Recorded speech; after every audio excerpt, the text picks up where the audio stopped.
నైపుణ్యం ఉండాలి, వృత్తి నైపుణ్యం ఉండాలి. అందుకే ఈరోజు యంగ్ ఇండియా స్కిల్స్ యూనివర్సిటీని ప్రారంభించుకున్నాం.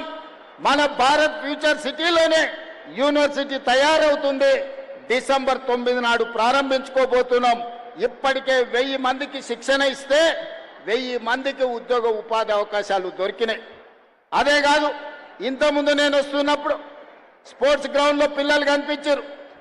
వాళ్ళని కలవడానికి వెళ్తే ఆ పిల్లల్లో ఎంత నైపుణ్యం ఉందంటే కాసేపు ఫుట్బాల్ ఆడి చూస్తే అద్భుతంగా హైదరాబాద్లో అకాడమీలో ఆడుకుంటున్న పిల్లల కంటే ఆరుట్ల గ్రామ పాఠశాలల్లో ఈరోజు ఫుట్బాల్ ఆడటమే కాకుండా ఆడపిల్లలు అక్కడ బాస్కెట్బాల్ ఆడుతూ కనిపించారు. క్రీడల్ని ప్రోత్సహించాలి. 140 కోట్ల మంది జనాభా ఉన్న మనం ఒలింపిక్స్ క్రీడల్లో ఒక్క గోల్డ్ మెడల్ కూడా తేలేకపోతున్నాం. నేను సౌత్ కొరియా స్పోర్ట్స్ యూనివర్సిటీ ఆ దేశానికి వెళ్తే ఒక స్పోర్ట్స్ యూనివర్సిటీకి వెళ్ళిన చూద్దాం ఎట్లుందో అని. ఆ క్యాంపస్ 30 ఎకరాలలో ఉంది. 30 ఎకరాల క్యాంపస్లో చదువుకుంటున్న పిల్లలు ఆ దేశానికి 32 గోల్డ్ మెడల్స్ వస్తే ఆ సౌత్ కొరియా స్పోర్ట్స్ యూనివర్సిటీ ఒక్క క్యాంపస్ నుంచి 16 గోల్డ్ మెడల్స్ ఆ పిల్లలు సాధించింది. 30 ఎకరాలలో ఉన్న ఒక యూనివర్సిటీ 16 గోల్డ్ మెడల్స్ తీసుకొస్తే ఒక చిన్న దేశం తెలంగాణ రాష్ట్రం అంతా ఉన్న దేశం 32 గోల్డ్ మెడల్స్ తెస్తే మిత్రులారా, మా యువ మిత్రులు, మా సోదరిమణులు, మా చెల్లెళ్ళు, మా తమ్ముళ్ళు ఇక్కడ ఉన్నారు. మీరు ఆలోచన చెయ్యండి. 140 కోట్ల జనాభా ఉన్న ఈ దేశం ఈనాటి వరకు 75 సంవత్సరాల స్వతంత్ర భారతంలో ఒక్క గోల్డ్ మెడల్ తెచ్చుకోలేదంటే ప్రపంచ దేశాల ముందు తల దించుకోవాల్సిన పరిస్థితి దేశంలో ఉందా లేదా? ఈ చరిత్రను తిరిగి రాయాల్సిన అవసరం మన తెలంగాణ బిడ్డల మీద ఉన్నదా లేదా ఒక్కసారి ఆలోచన చేయండి. అందుకే ఈనాడు ఎవరు విమర్శించినా ఏమనుకున్నా సరే అని యంగ్ ఇండియా స్పోర్ట్స్ యూనివర్సిటీని పబ్లిక్ ప్రైవేట్ పార్ట్నర్షిప్ లో ప్రారంభించినాం.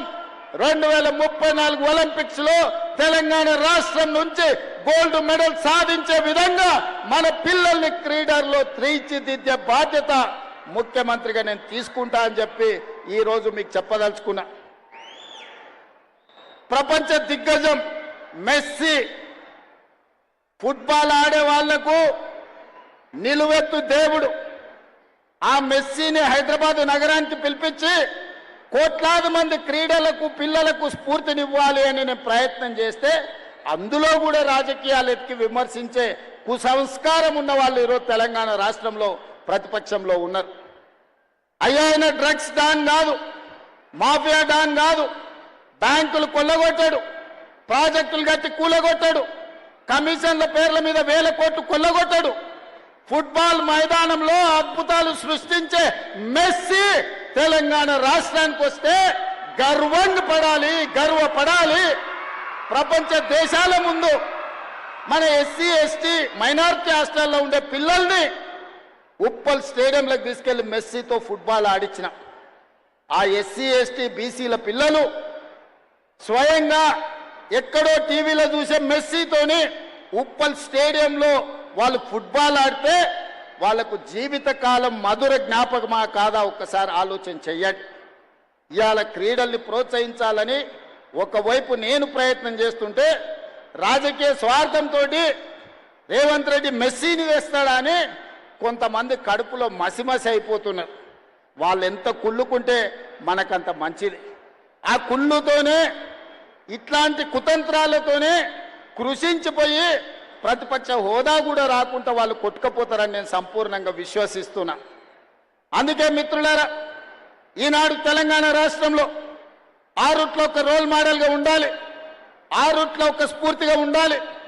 ఆరుట్ల పాఠశాల తెలంగాణ పునర్నిర్మాణంలో విధ్వంసమైన తెలంగాణ విద్యా విధానాన్ని వికాసం వైపు నడిపించాలంటే తెలంగాణకు ఆదర్శంగా ఆరుట్ల గ్రామం ఉండాలి, ఇక్కడ పాఠశాల ఉండాలి.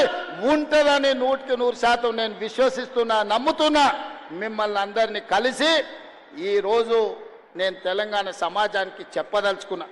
మిత్రులారా, ఒకనాడు బట్టలు